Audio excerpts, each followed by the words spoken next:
झेडपीची एक अशी शाळा, ना भिंती ना फळा ना बाग, तरीही जगातल्या टॉप 10 शाळांमध्ये तिचं नाव.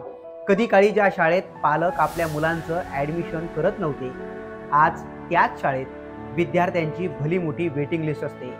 या शाळेच्या यशामागे एक शिक्षक आहे, ज्यानं शाळा आणि शिक्षक या शब्दांचा अर्थच बदलून टाकला. हा शिक्षक मुलांना पुस्तकी ज्ञानाबरोबर जगण्याचा दृष्टिकोन दाखवतो. हा शिक्षक मुलांना झोपेचीही सुट्टी देतो, कारण थकवा काय असतो हे त्याला चांगलंच माहिती आहे. हा शिक्षक विद्यार्थ्यांकडून 4 कविता रटवून घेत नाही, तर दुःख वजा करून त्यांना समाधान शिकवतो. असं म्हणतात, खरा शिक्षक तोच असतो जो पुस्तकापेक्षा आयुष्य शिकवतो.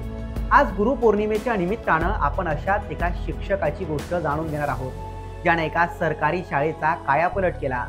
या मास्तरनं स्वतःच्या हिमतीवर ती शाळा जगातल्या नावाजलेल्या शाळांच्या यादीत पोहोचवली. आज गुरुपौर्णिमेनिमित्त आपण अशाच एका शिक्षकाची गोष्ट बघणार आहोत, ज्यानं एका सरकारी शाळेचा कायापालट केला.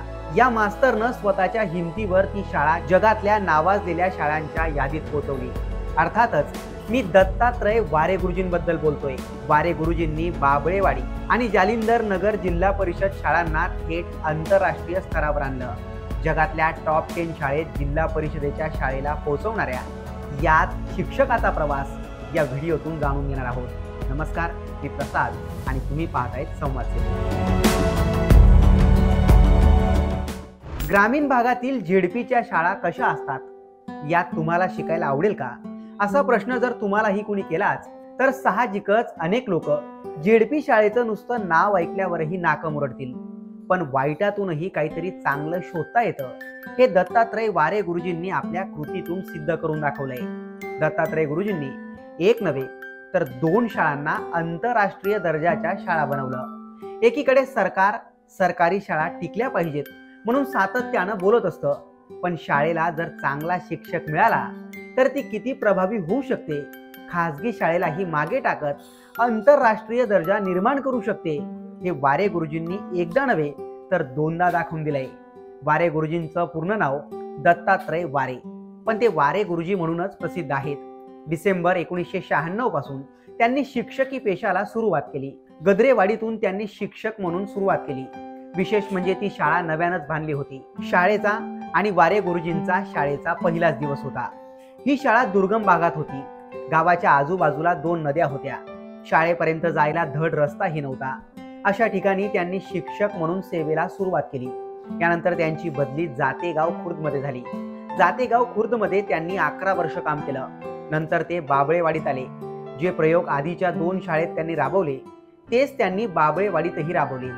बाबळेवाडीत जिल्हा परिषदेच्या शाळेचे मुख्याध्यापक म्हणून त्यांची नियुक्ती झाली.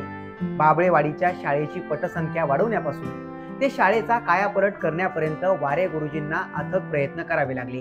कारण अनेक पालकांना आपली मुलं SBSC शाळेत शिकवावी असं वाटतं, त्यामुळे ते बाबळेवाडीच्या शाळेकडे साधे फिरकतही नव्हते. पण हार मानतील ते वारे गुरुजी कसले.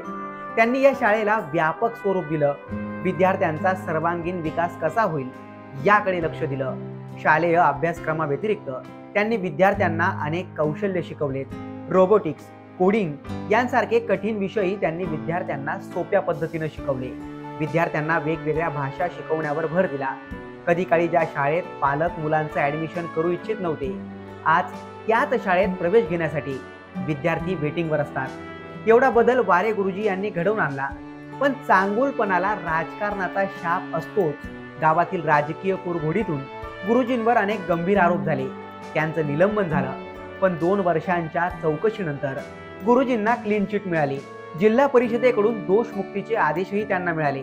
पण गुरुजी त्या अपमानानं दुखावले. त्यांनी थेट पायात चप्पल घालणंच बंद केलं. दुःखाला वाट मोकळी करून द्यायला त्यांनी हा आगळा वेगळा निषेधाचा मार्ग निवडला होता. वारे गुरुजींची बदली झाली, त्यांची शाळा बदलली, पण त्यांनी आपला पॅटर्न मात्र सोडला नाही. विद्यार्थ्यांना पारंपरिक शिक्षण न देता त्यांनी स्वतःचा एक वेगळा पॅटर्न विकसित केला. त्यांनी रवींद्रनाथ टागोरांची बिनभिंतींची शाळा साकारली. वारे गुरुजींनी विद्यार्थ्यांना शालेय अभ्यासक्रमाशिवाय 16 वेगवेगळे विषय शिकवले. विद्यार्थ्यांना जापानी भाषेसह इतर भाषा देखील शिकवल्यात. त्यांच्या शाळांची थेट आंतरराष्ट्रीय स्तरावर दखल घेतली गेली. बरं, वारे गुरुजींच्या एकाच शाळेनं नावलौकिक मिळवलं असं नाहीये. वारे गुरुजी ज्या ज्या शाळेत गेले त्या शाळेत त्यांनी काहीतरी भन्नाट करून दाखवलं. शाळा म्हणजे शिक्षणाचं बोझ नसून जीवन जगण्याची प्रयोगशाळा आहे हे त्यांनी आपल्या कृतीतून आणि शिक्षणातून दाखवून दिलं. त्यांची खेड तालुक्यातील जालिंदर जिल्हा परिषदेची शाळा थेट जगातील टॉप 10 शाळांच्या यादीत आली. या शाळेची अख्ख्या जगभरात चर्चा झाली. काचेच्या भिंती, विद्यार्थ्यांना बसायला ना बेंच ना शिकायला फळा. विशेष म्हणजे या शाळेत वारे गुरुजी विद्यार्थ्यांना थेट झोपण्याची सुट्टी देतात. विद्यार्थ्यांना शिक्षक शिकवतातच, पण विद्यार्थीही इतर विद्यार्थ्यांना शिकवतात. पुस्तकं घेऊन झाडाच्या गार सावलीत बसणारे, वर्गातल्या फरशीवर लोळत अभ्यास करणारे विद्यार्थी पाहून अनेकांना आश्चर्य वाटतं. शिरूरच्या बाबळेवाडीचा वारे गुरुजींनी जसा कायापलट केला तसाच कायापलट गुरुजींनी याही शाळेचा केला. शाळेतल्या अनेक विद्यार्थ्यांना जापानी, फ्रेंच, इंग्रजी, कन्नड, तामिळ अशा अनेक भाषा येतात. वारे गुरुजींची शाळा कौशल्यावर भर देते. चित्रकला, हस्तकला, प्लंबिंग, कोडिंग आणि 3D ॲनिमेशन अशा अनेक गोष्टी शाळेत शिकवल्या जातात. वारे गुरुजींची ही शाळा लोकसहभागातून चालते.